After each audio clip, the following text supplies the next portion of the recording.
right. Hey, you all. I am going to wait like a second to see if we have any more that join. But today, as you can see, well, going back, first, obviously, I'm Victoria Staten, the Fit Event Lady, and I am doing this weekly Sunday sips, either live or I will post a pre-recorded video. And today is the title, as you see, is what is that? What is that?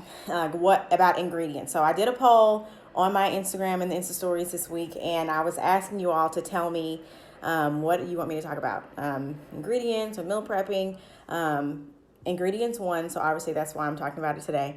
But meal prepping will be soon, and something that I also share in my private Facebook group. So if you're not a member, check the links in my bio and you can join and I will add you. It's called the Fit Event Lady Zumba Squad. So you get all the info on my classes and some meal prepping and sort of things I'm going to share really soon. So yeah, stay tuned on there. But as you can see, I just have water today. I don't have anything special. So grab your whatever you like to drink, water, tea. I know it's kind of late for coffee, but if you prefer coffee or whatever, go ahead and grab that and let's get into this. So first I want to start with a disclaimer and say that I am basically like a health coach. I've done a lot of self-study on nutrition and health and wellness and fitness and how it pertains, of course, to your body and to your mind and to your skin and the connection from a holistic standpoint. But I am not a doctor. I am not a nurse. I'm not in the medical field. So I want to start with the disclaimer that these are just my thoughts and opinions, and it's not anything that you have to do, of course, but just from my research and from what I have found from my own personal experience over time, these are my suggestions. So I want to start by saying that. So first, of course, if you are not eating in a way that is going to fuel your body, you're either helping or harming your body, basically, especially in the long term. So, of course, you know that food can have a psychological toll. That's not the right words that I wanted to use, but it can take a toll in your mind, of course, in your skin, and of course, in your overall health and well-being and your fitness. Like if you're trying to reach certain goals, obviously for weight loss, you can't eat like McDonald's every day, obviously. So whatever your goals are, of course, you want to eat in that way, but you also want to eat in a way that helps you feel the best that you possibly can. So these are some things, just like a couple top things that I would say to look for in your food for what you should or should not eat. So as far as what to look out for not to eat, the biggest thing and the main culprit for a lot of disease and a lot of health issues is sugar, which kind of goes without saying. But sugar is not that obvious. So a lot of times sugar is hidden. So I actually looked up a list of some of the top names that sugar has other than just sugar, and I found 48 that are derived from cane sugar, or they're derived from fruit or from beets or corn, which is like huge and really bad, syrup sugars and chemical sugars, that sort of thing. So like a quick tip, sugar can end in ose.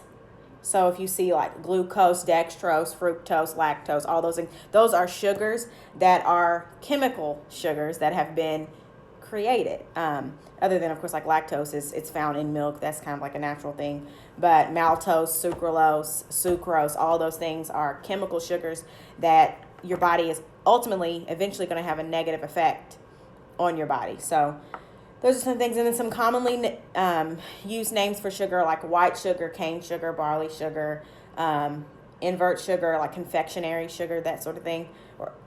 So those, of course, are used a lot in baking and that, but they're definitely not the best for you. Then you have your alternative liquid sweeteners like agave, barley malt sugar, birch sugar, brown rice sugar. You might see malt extract, palm sugar, rice malt syrup.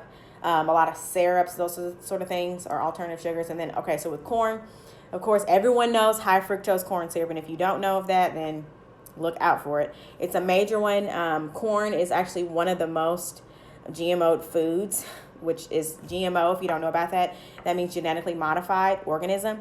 So that basically comes from a company, Monsanto, where they created seeds that are basically indestructible, and Roundup cannot kill them, kill the weeds around the crop, but not the actual crop itself.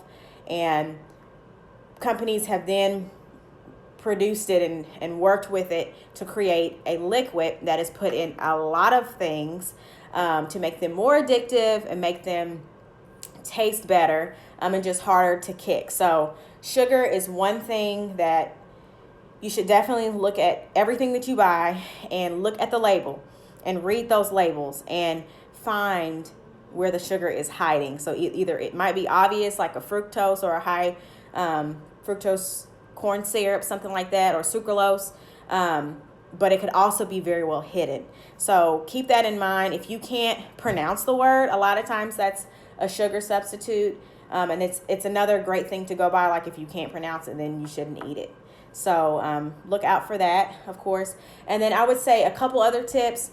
So you want to get products that are non-GMO, which I mentioned before, and you also want to look for products that are organic. And there is a difference between organic and natural. And you might see that. Make a little note about that so I can kind of talk about that in a second. And you also want to look for products that are antibiotic free. So to go back to organic or to GMO, a GMO is a genetically modified organism, which basically means it was not grown. It was created in a lab somewhere. So you want to look for those products that are not GMO because they're going to have the best effect on your body, especially long term. Ultimately, the USDA and different, governing bodies, they don't know the long-term effects of these things. So why take the chance? So I just say avoid those at all costs if you can. And there's a lot of companies, like if you think about the Purdue chicken or the big Tyson, the big producers of meat, a lot of them are actually coming with, or they're producing more meat that is, natural or maybe non-grain fed and free range and all of that. So I would opt for those instead of just the normal everyday things that you see at the grocery store. In my opinion, it's worth paying a little bit more so that in the long term you have better health results and you're less apt to have to pay lots of hospital bills and doctor bills for things that ultimately could have been prevented. So to me, the thing that I tend to go by a lot is prevention is better than cure. So try to prevent things versus having to find or pray for a cure for them in the long run. And then, of course, organic, it's not going to have all those pesticides. It's not going to have all the antibiotics. Antibiotics are huge. I don't know if y'all have seen, there's like so many different documentaries that you can watch on Netflix or like Prime TV or whatever. And they talk about these animals that are raised, and they're all raised in like small living quarters. And if they're sick, they just kind of shoot them up with antibiotics. Well, think about it. If the animal is sick and they're feeding them all these antibiotics, then ultimately, if you eat that animal, you are eating the antibiotics, and we don't know how they can affect our body. So I always say, pay a little bit more and get the organic stuff. It tastes better, it's way more fresh, and ultimately it's going to be better for your health in the long term. So an alternative to sugar, and I've kind of already given alternatives to non-GMO, just don't buy the GMO stuff. But for sugar, I would say to look for natural ways to sweeten.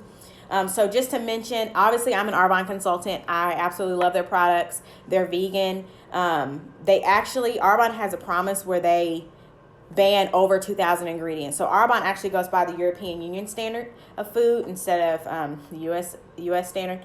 So in the EU, they ban over 2,000 ingredients, which is awesome. So one second, let me get a sip of water. So yeah, they ban over 2,000 ingredients, which means all of those harmful things that I mentioned are not going to be in your products, which is really important. I believe that last time I checked, like the US or FDA maybe bans like 12 to 20. So if you compare that, that's a huge difference. And you can feel the difference as well. So before Arbonne, I used to drink whey protein, which there's nothing wrong with it. There's people that may not have a dairy allergy or anything, but ultimately I found that the whey was causing inflammation in my body. And I noticed that when I eliminated it and went with the vegan protein, which Arbonne's protein is a combination of peas, rice, and cranberries, which sounds like a really weird combination, but it actually tastes really well, really good. It's actually the first vegan protein that I like that didn't taste like dirt from all the stuff that I've tried. So I noticed that switching over, it made a huge difference in my body, and I just can't get over it because of how good I feel, and I definitely will not go back to whey. I actually gave away the last box and a half that I had at my house. I didn't want to throw it away because I felt kind of wasteful, but I know there are people that like whey and like the protein that I was using, so I gave it away. So yes, I'm a huge believer in quality, and it matters what you put into your body. And another thing is that a lot of these ingredients, of course, there is extensive research, but we ultimately don't know in the long term what's going to happen. But if you feed your body bad things, then bad is potential to happen. So a lot of these things they have shown have led to like diabetes and heart disease, which are the top two killers of people. So I just say choose wisely, fuel your body so that you reap the benefits in the long run. But also, to go back to my suggestions for sugars, like if you have to have sugar, I know before Arbonne, of course, I don't, everyone, I eat stuff every once in a while. But during my 30 days, I really tried my hardest to cut everything out. So instead of having normal sugar, maybe opt for stevia. Stevia is sweeter, so you don't need as much, and it's actually from a plant. There's the new, I can't remember the brand. Actually, I just bought some at Costco. They have like a big box of, it's like a mix of stevia and monk fruit. So if you're sensitive to stevia, maybe you don't like that taste. I know I personally can taste it immediately if it's in something. So it basically cuts that taste so that you don't taste the stevia as strong. But maybe go with a monk fruit sweetener or honey or maple syrup, because these are natural, and go for the like 100% pure or the closest to 100% pure that you can find. And they're everywhere. All this stuff is everywhere and very readily available at your local Kroger, Walmart, wherever. Everybody has this stuff now. I also found a date syrup recently. It's really sweet, so I don't use that much. I think a serving might be a tablespoon or maybe even 2 tablespoons. So I try to go with like a teaspoon or something. Sometimes I'll make like a, what is it? Like a cinnamon sugar. That's not the word I'm looking for, but kind of like a cinnamon snickerdoodle. That's the word. I kind of make like a snickerdoodle protein shake sometimes in the morning, and every once in a while I'll add some of the date syrup just to sweeten it a little bit more with some cinnamon and vanilla protein, and a non-dairy milk. So maybe an oat milk or a macadamia milk or something. Those are some of my favorites. And I'll add some of there just to make it a little bit sweeter, but it's really good. And the nice thing about these is that they're not going to spike your insulin level like a cane sugar or something like that will, and it's not going to have such long-term effects. But of course, everything in moderation, because you have to enjoy your food as well. And just because it's healthy also does not mean that it has to be nasty. So yes, look for healthy ingredients, look for healthy alternatives.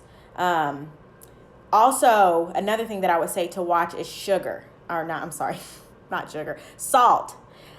Especially in like processed foods, salt is extremely high, and you really shouldn't have, you should only have so much salt a day. Let me see what the suggested intake is. I don't remember off the top of my head. So basically the suggested intake is 1,500 milligrams a day, which to me kind of sounds like a lot.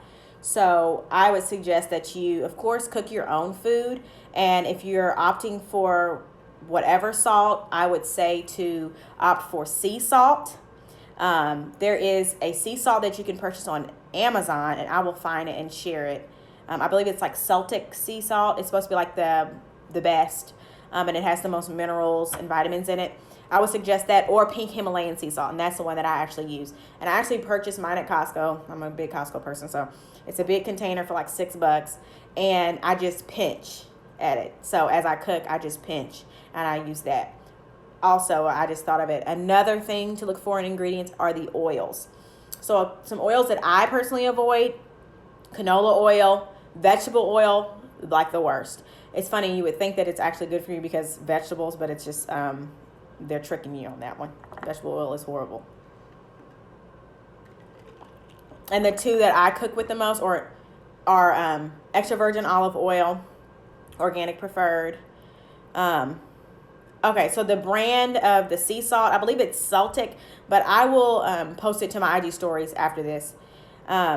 So yes, extra virgin olive oil or coconut oil, or if you prefer avocado. I have an avocado allergy, so I can't do avocado, but avocado oil is another really, really great one to cook with. And the reason why these oils versus canola and all the thousands of other ones that are out there is because when you heat oil, it can actually turn acidic. So that's the thing that's bad about using vegetable oil to cook and to fry with or whatever. It's because it actually turns into acid and you putting that in your body, which is horrible. So coconut oil, I believe, has the highest, I can't remember the exact term, but it's like heating point, something like that. So that when you heat it up, it actually doesn't turn acidic. So that's really good. And same for avocado oil. And I recently found that out of the three that I mentioned, olive oil is, I guess, the worst of those three. So it's best actually to cook your food in like a coconut or avocado oil and then top it just so that you can get your healthy fats with olive oil. So keep that in mind as well. And that, I believe, is all that I wanted to share today. So thank you all so much for joining me. And as I mentioned, Arbonne is awesome. It's an awesome company, awesome products, awesome brand. So if you have any questions about anything for Arbonne, please let me know. And this month there's actually a special. So if you sign up as a consultant, it's discounted to $25 instead of $49 like normal. If you purchase a certain amount of products. And then for our preferred customers or PCs, if you sign up this month and you don't have that much time left, 5 days. So if you sign up as a PC, then you can sign up for free if you spend what's equivalent to about $120. So if you would like anything, please let me know. If you're interested in the 30 days, you want more information, let me know. Time is running out, but of course for this promotion for July only. So please let me know, and I hope you all have a great evening. But last but not least, I want to mention, I'm actually going to have a special guest on here next week. So stay tuned for that. It's most likely going to be pre-recorded, and I will post it at 8 o'clock just because we have some scheduling stuff. But it's going to be really, really good, and I'm not going to give away who it is yet. So have a great night, and thank you all so much for watching, and I will talk to you soon. And if you are watching the replay, thank you so much, and all right, have a good week. Bye.